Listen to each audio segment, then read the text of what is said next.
What responsibility, let's ask ourselves honestly, what responsibility do NBA players have to their fans? Out of all of this, people are forgetting about the fans of basketball.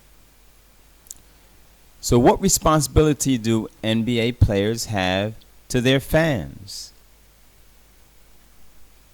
Now, you would think that they have a responsibility to finish the season, to let the fans see which team wins the NBA title.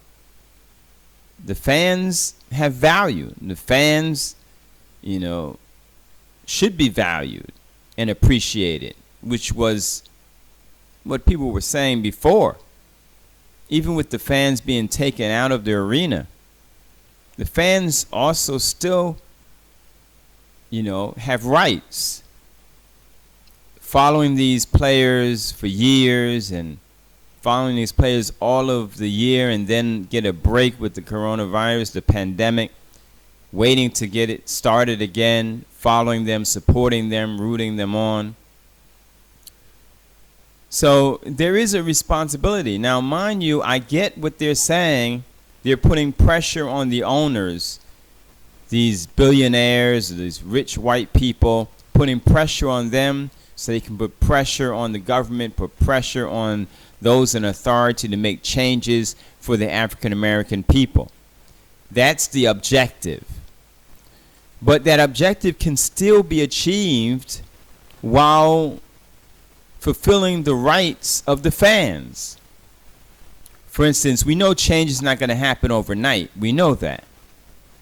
So if you finish out the season, if you really feel like the owners share part of the blame for the situation in this country, in the United States, they can finish out the season and then, the fans have become satisfied.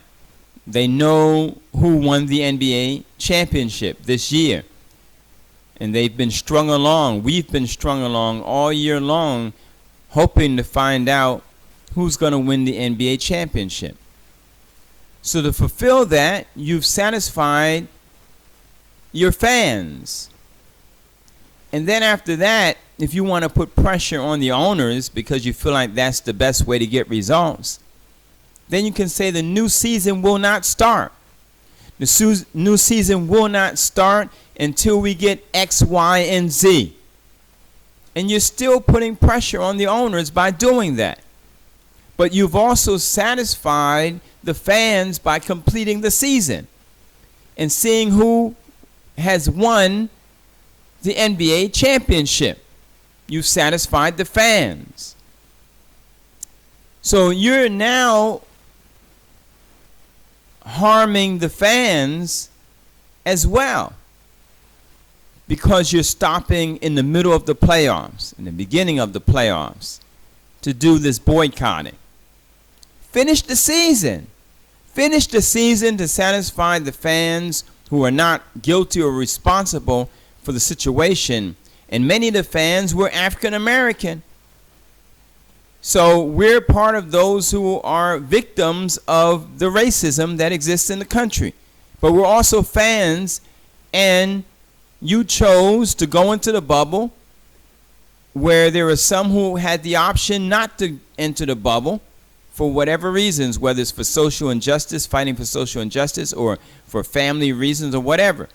So you opted in. So there's an obligation that you have to the fans.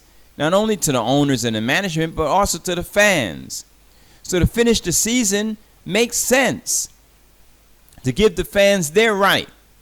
And then if you think that the owners, that's the best way to get change, or to put pressure on the owners, then that can be done. Saying, I refuse to start the next season. I refuse unless I get X, Y, and Z.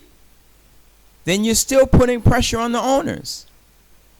Okay, because we're not going to get change right now, today. But it's something that's going to be ongoing. And so now you'll be putting pressure once you finish on the owners before the election. You see? Unless the election takes place before the NBA finishes, then you're able to get two birds with one stone. You finish the season, you satisfy the fans, you put pressure on the owners, and you unite yourself, corral everyone together for a certain goal in the presidential election, the local elections, and the owners. Then you're achieving what you want to achieve, and at the same time not violating rights of the fans who have been forgotten out of all of this. So please, yes, we need change, but let's keep everything in perspective.